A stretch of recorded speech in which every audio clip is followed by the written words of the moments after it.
इस्राएली सेना ने शुक्रवार को फिर से लेबनान और गाजा में हवाई हमले किए। हमलों में जहां दर्जनों इमारतें धराशायी हो गईं, वहीं लेबनान के उत्तर पूर्व में 24 लोगों की मौत हो गई।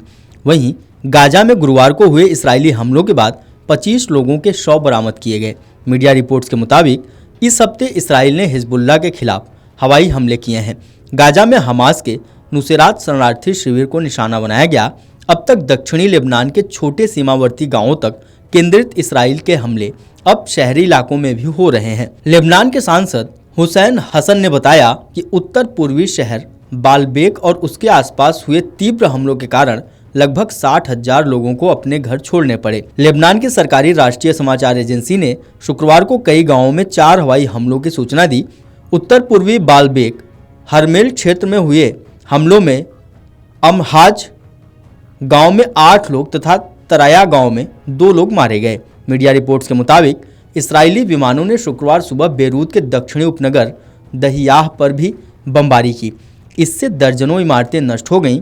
इस्राएली सेना ने कहा कि हमलों में हिजबुल्लाह के हथियार निर्माण स्थलों और कमांड सेंटरों को निशाना बनाया गया। वहीं दूसरी ओर इस्राएली सेना ने दावा किया कि लेबनान में वह हिजबुल्लाह के सैन्य तंत्र को निशाना बना रहा है। गाजा स्थित स्वास्थ्य मंत्रालय ने बताया, क्षेत्र में पिछले 24 घंटे में 55 लोग मारे गए हैं और 196 अन्य घायल हुए हैं। आपको बता दें कि 7 अक्टूबर को हमास ने दक्षिणी इसराइल पर अभूतपूर्व हमला किया था, जिसमें करीब 1200 इसराइली मारे गए थे और 250 से ज़्यादा लोगों को बंधक बना लिया गया था।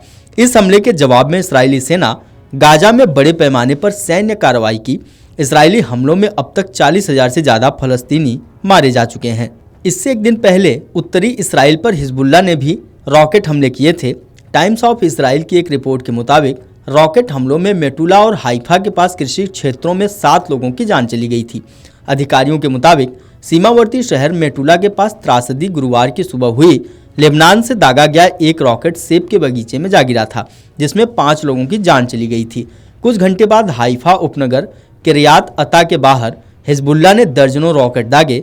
यहाँ एक जैतून के बाग में 2 और लोग मारे गए।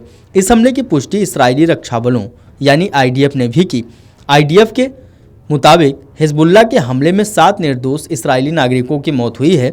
हमले की भारी कीमत चुकानी पड़ेगी। सभी मृतक खेतिहर श्रमिक थे जो हमले के समय बाग में काम कर रहे थे। एक नागरिक इस्राएल का था जबकि विदेशी नागरिक थे। पश्चिमी एशिया में जारी टकराव के बीच गुरुवार को इस्राएली सेना ने सीरिया में हिजबुल्लाह के राडवान बलों और उसकी युद्धक इकाई को निशाना बनाया। इस्राएली सेना ने हथियार भंडारण केंद्रों और कमांड सेंटरों को निशाना बनाया। आईडीएफ ने कहा कि कुछ समय पहले खुफिया जानकारी के आधार पर इस्राएली वायुसेना ने सीरिया के अल कुसैर के क्षेत्र में हमले किए।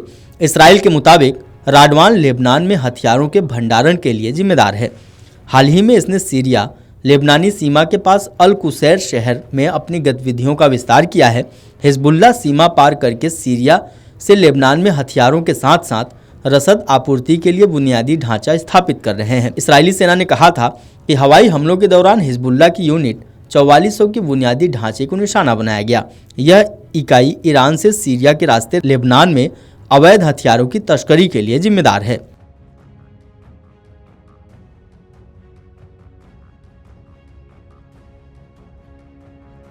Video desk अमरउजाला.com।